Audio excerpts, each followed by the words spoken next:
Here's something nobody tells you about power. It's not the loudest person in the room who controls it. It's the one who doesn't flinch, the one whose face doesn't move when everyone else's does. And here's the strange part. When someone masters that kind of stillness, it doesn't just protect them.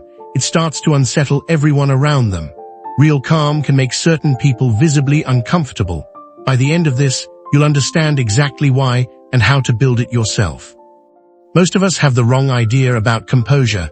We think it's a personality trait, something you're either born with or you're not. She's just naturally chill. He doesn't let anything bother him. But that's not true. Composure isn't a temperament, it's a skill.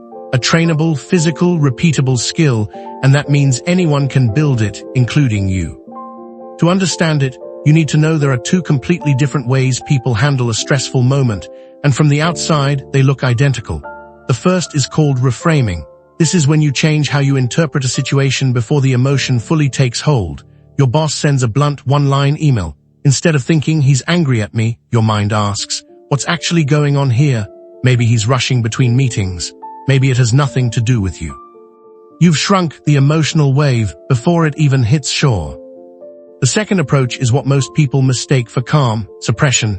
This is when the emotion fires at full strength internally, but you clamp down on the outside. Your heart is racing, your stomach is in knots, your face just doesn't show it. Researchers who study this have found that these two strategies lead to very different lives. People who habitually reframe tend to feel better and connect more deeply with others. People who habitually suppress feel worse internally, and people around them feel worse too. That's because composure isn't just mental, it's physical and it's measurable. Your brain's prefrontal cortex, the part responsible for judgment and self-control, is in constant communication with your heart through the vagus nerve. When that connection is strong, your heart doesn't just slow down under stress, it becomes more flexible, speeding up when needed and settling quickly afterward. This flexibility is called heart rate variability, and higher variability is linked to better focus, memory, and decision-making under pressure. The good news, this isn't fixed at birth. It can be trained, just like a muscle. So what actually separates true composure from someone who's just bottling it up? 3 things.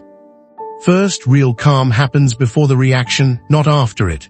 The composed person processes the information and asks, what does this actually mean? The suppressor is still asking, what does this say about me? And just hiding the answer better. Second, and this one stings, fake calm doesn't fool anyone. In one well-known study, people were secretly told to hide their emotions while talking with a partner who knew nothing about the instruction. The partner's blood pressure rose anyway, just from sitting near someone who was suppressing. We're wired to sense mismatched signals, even when we can't name them. Third, real composure removes the feedback other people rely on. Most provocation is a guidance system. Someone pokes, watches your reaction and adjusts. A flinch tells them where it hurts. But when a genuinely calm person absorbs that same jab and gives nothing back, no tension, no rush to explain, just an unhurried, steady response, the other person's whole strategy goes blind. That's the discomfort you're seeing. It's not menace. It's a plan that stopped getting data. So how do you actually build this? Not through willpower. You can't force your way into calm, because forcing it is suppression. Instead, train 2 systems directly. 1. Catch your first reaction. When something hits you, notice the question your mind asks. If it's, what does this mean about me? Override it with, what is this, actually? 2. Control your exhale. Breathe in for 4 counts, out for 6 or 8. This physically engages the same braking system in your nervous system that produces real calm. 3. Delay your response by 1 breath before speaking under pressure. It gives your brain time to catch up, and it signals, without a single word, that your pace is set by you, not the room. This isn't about becoming cold or unreadable. It's about no longer broadcasting whatever chaos happens to walk through the door. Because everyone in a room is transmitting a signal, most people just never chose theirs. So which one are you right now?